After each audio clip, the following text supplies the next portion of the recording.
tengah banyak sekali orang. Banyak sekali orang. Beliau bersabda di tengah-tengah orang-orang itu, aku benar-benar ingin melarang gila, yaitu menyetubuhi istri pada waktu ia sedang hamil.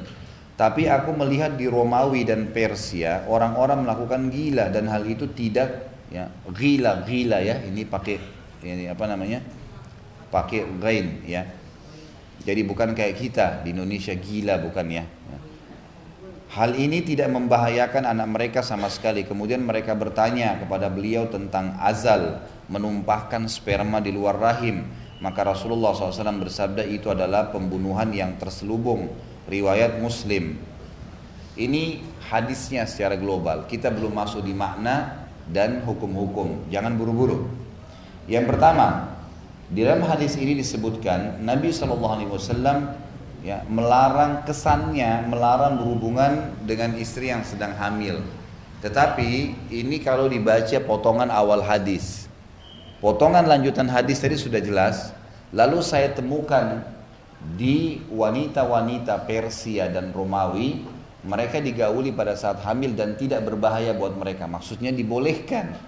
Nabi SAW membolehkannya, gitu kan? Kecuali memang dokternya mengatakan untuk sementara tidak boleh karena ini dan itu. Ada masalah syar'i, ada masalah yang berbahaya bagi kesehatan wanita. Kalau enggak maka enggak masalah. Artinya hukum ini dibolehkan. Jadi hukum ghilah, menggauli wanita lagi hamil boleh, kan gitu. Kemudian yang kedua diambil dari sini adalah hukum azal. Azal itu istilah sperma yang dikeluarkan di luar kemaluan. Dan ini terjadi di zaman Nabi SAW pada saat para sahabat tidak ingin istrinya hamil dulu. Jadi kalau kita sekarang kan sudah ada KB ya. Dari zaman dulu itu dengan cara azal. Jadi pada saat dia mau klimaks maka dia akan mengeluarkan spermanya di luar rahim istrinya. Dan ini azal dibolehkan dalam agama Islam. Ya, dari sinilah juga ulama mengambil hukum bolehnya KB dan semua alat yang berhubungan dengan itu selama tidak ada hal-hal yang haram, spiral lah, apalah, kondom lah dan seterusnya itu dibolehkan selama bahan-bahannya tidak haram dan itu tujuannya untuk mengatur keturunan atau mengamankan perempuan dari hamil dikarenakan kalau dia hamil lagi sudah berbahaya buat dia, gitu kan? Tapi kalau misal tidak ada udzur syar'i maka tidak boleh. Ini sudah jelas udzur syar'i, tidak ada udzur tidak boleh. Jadi tidak boleh setiap muslim dan muslimah mengikuti dasar program KB yang dibuat oleh Yahudi. Dasarnya kan dikatakan 2 anak cukup. Nah itu tidak boleh dalam Islam.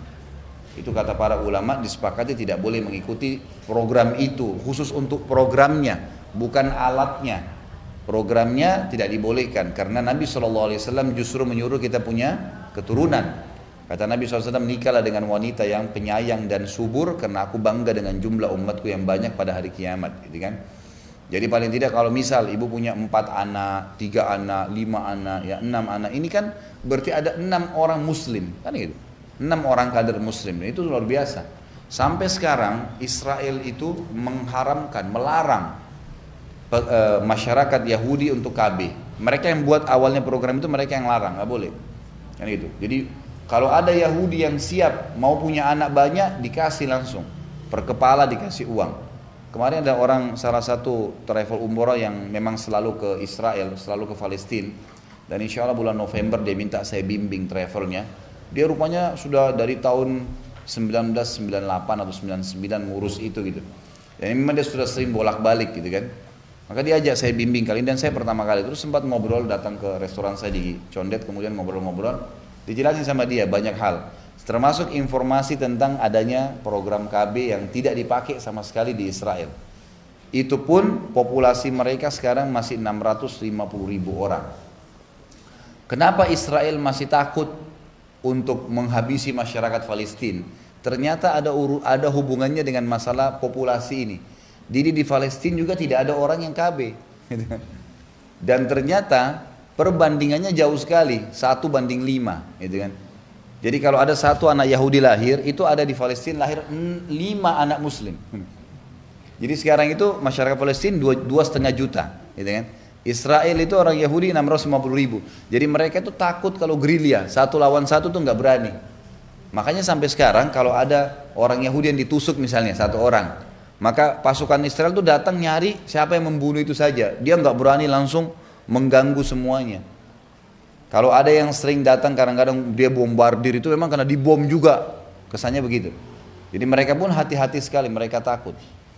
Jadi kita kembali kepada hukum syar'i, boleh mengikuti program KB, boleh menggunakan alatnya, tapi jangan diikuti yang masalah 2 anak saja cukup, gitu kan? Ya kalau dua-duanya hidup, kalau dua-duanya mati gimana? Akhirnya nangis-nangis cari, ambil anak angkat. Kalau punya 5 kan 2 mati masih ada 3. Kalau seandainya, ini kan? Kalau hidup semua alhamdulillah, ya alhamdulillah. Memang ada suka dukanya ya. Anak itu nanti ada yang bikin pusing, ada yang begini, itu biasa suka duka ya. Itu ada pahalanya sendiri. Kalau manusia mau hidup tidak ada cobaannya sama sekali ya susah gitu kan. Disitulah kita dapat pahala. Kita kadang-kadang pusing tapi insya Allah akan ada jalan keluarnya. Ada yang telat nikah ya wajar lah itu, gitu kan. Nanti dicariin lagi, diudahin, didoain dan seterusnya. Seperti itulah. Jadi azal dalam Islam dibolehkan, ya. Di sini Nabi SAW mengatakan itu pembunuhan terselubung. Yang dimaksud di sini, yang dimaksud pembunuhan terselubung sebenarnya bukan pembunuhan di sini ya. Al-wad'ul khafi, lebih tepatnya itu pembatalan kehamilan itu ya. Secara terselubung gitu. Di sini yang dimaksud adalah kalau seandainya seseorang tidak punya udzur, nggak punya udzur, sudah nikah tapi nggak mau punya anak dulu 5 tahun, 6 tahun, untuk apa? Gitu kan? Terlalu lama begini seperti ini untuk apa? Gitu. Ini contohnya gitu kan. Dan saya sudah pernah sebutkan di awal bab nikah kita, kalau ada di antara ibu-ibu anak-anaknya atau ibu sendiri mau menikah lalu si suami memberikan syarat saya nggak mau punya anak, ini dari awal jangan menikah. Karena susah untuk dihindari kan itu, ada hubungan biologis dan memang salah satu hak dalam pernikahan adalah memiliki anak, gitu kan? Bahkan orang bisa bercerai kalau tidak punya anak. Itu ada bab sendiri membahas masalah itu ya. Jadi kita harus lebih peka dalam memahami hal-hal yang seperti ini. Di sini makna hadisnya itu, karena ada hadis yang lain menjelaskan di dalam riwayat Bukhari. Para sahabat berkata kami berazal di zaman Nabi SAW sementara wahyu turun dan kami tidak dilarang. Artinya tidak ada larangan. Berarti hadis ini maknanya adalah kalau tidak ada uzurnya.